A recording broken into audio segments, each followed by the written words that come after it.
જય પ્રભુ। રાજા પૂછે છે મંત્રીને, જવાબ આપવો જ પડશે। એક રાજદરબાર ભરાયો હતો।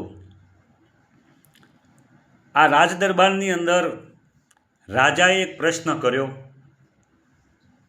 કે એવો કયો કૂવો છે ત્યાંથી માણસ ક્યારેય પાછો વળતો નથી? તો મંત્રીએ કહ્યું, રાજાજી, જે માણસને તરતા ના આવડતું હોય એ જ પાછો ના આવે, નહીં તો બધા આવે। આ શબ્દો સાંભળી અને રાજ દરબારમાં બધા હસવા લાગ્યા। એટલે રાજાજીએ કહ્યું કે મંત્રીજી, તમારી બુદ્ધિ નથી। મેં તો એવું માનતો હતો કે તમે બહુ બુદ્ધિશાળી અને હોશિયાર છો। કૂવામાં પડે, તરતા ના આવડતું હોય તો દોરડા વડે આવે, કોઈ તરવૈયા એને બહાર કાઢે, પણ આ તો કંઈક જુદો જ કૂવો છે। અને મંત્રીજી, તમને કહું છું, આ પ્રશ્નનો જવાબ મને 7 દિવસમાં શોધી આપો, નહીંતર તમને મંત્રી પદમાંથી રદ કરવામાં આવશે। આ સાંભળીને બિચારા મંત્રીજી તો હલવાઈ ગયા। મંત્રીજી ગામમાં ફર્યા, કેટલી જગ્યાએ પૂછ્યું, કેટલી જગ્યાએ પૂછી વળ્યા, આનો જવાબ એમને મળ્યો નહીં। 6થો દિવસ હતો। સાંજે એ રાજ તરફ પરત ફરી રહ્યા હતા, ત્યાં રસ્તામાં એક ઘેટા ચરવાવાળા ભાઈ મળ્યા। એમને કહ્યું, મંત્રીજી, કંઈ તકલીફમાં છો?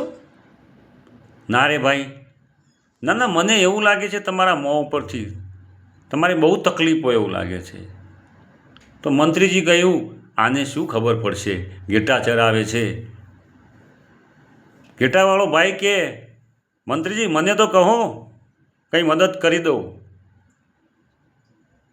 તો મંત્રીએ પૂછ્યું કે ભાઈ, રાજાએ મને એક સવાલ કર્યો છે, એનો જવાબ મળતો નથી। તો ઘેટાવાળો કે, બોલો સવાલ, કે એવો કયો કૂવો છે ત્યાંથી માણસ જાય છે અને પાછો ફરતો નથી? ઓહો હો, એમાં શું? હાલો મેં તમને કહી દઉં, પણ મારી શરતો છે, એ તમારે માનવી પડશે। મંત્રીજીએ કહ્યું, ગમે તેવી શરત હોય ભાઈ, નોકરી બચાવવાની છે, ઇજ્જત બચાવવાની છે, માનવું તો પડશે જ। તો એ સમયે એને કહ્યું કે મારી આ ઘેટીનું દૂધ તમારે પીવું પડશે। તો કે હા મંત્રી, કે હું પી જઈશ। વાટકામાં દૂધ ભરીને લાવ્યો એટલે ઘેટાવાળાએ કહ્યું કે મંત્રીજી, હું દૂધ ચાખ્યા સિવાય તો તમને નહીં આપું। આ જોઈને મંત્રીને તકલીફ થઈ ગઈ કે સારું, એઠું કરીને દૂધ આપ્યું છે, પીવું પડશે। લાવણભાઈ, તકલીફમાં છીએ, પીવું તો પડશે જ, આબરૂ સાચવવાની છે।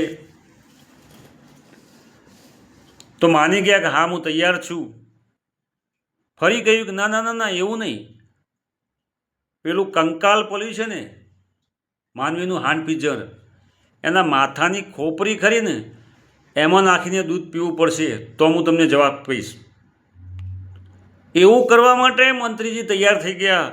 દૂધ નાખી દીધું, પીવાની તૈયારી કરતા હતા, અને પેલો ભાઈ ઘેટાવાળો બોલ્યો, થોભી જાઓ મંત્રીજી।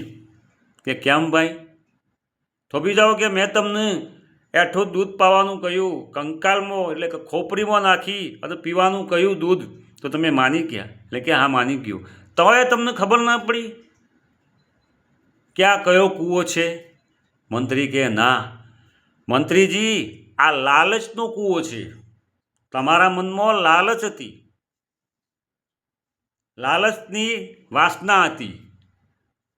કામની લાલચ હોય, મોહની લાલચ હોય, ક્રોધની લાલચ હોય, લોભની લાલચ હોય। આ લાલચ જ બુરી બલા હ, લાલચ જ મોટી ખાઈ હ, અને લાલચ જ મોટો કૂવો હ। જય માતાજી મિત્રો।